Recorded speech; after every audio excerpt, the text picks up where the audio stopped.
cancer, ça fait 12 ans. Et quand j'avais commencé le traitement, je rencontrais des femmes qui étaient aussi perdues que moi au début.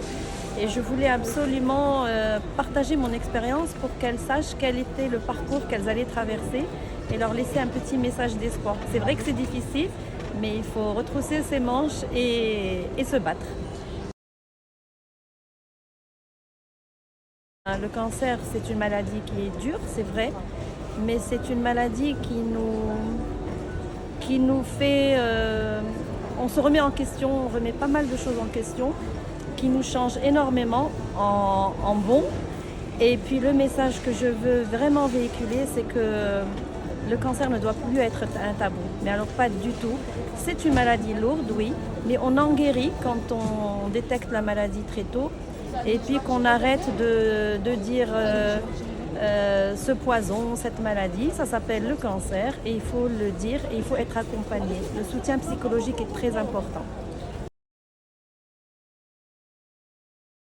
Alors le titre, c'est un titre que j'ai choisi moi-même. Je voulais jouer sur le jeu de mots. Donc mon sein n'était pas aussi ça. Je pensais qu'il était ça, mais qu'il ne l'était pas du tout. Voilà. Je l'espère du fond du cœur. Mon livre est paru en octobre dernier à l'occasion de Octobre Rose, le mois de sensibilisation contre le cancer du sein et le col de l'utérus. Alors j'espère vraiment que ça va changer. C'est pour ça que mon but, c'est vraiment que mon livre arrive chez Madame Tout le Monde, Monsieur Tout le Monde, parce que je ne vise pas que les femmes, il y a les hommes aussi, parce que leurs épouses sont touchées par le cancer.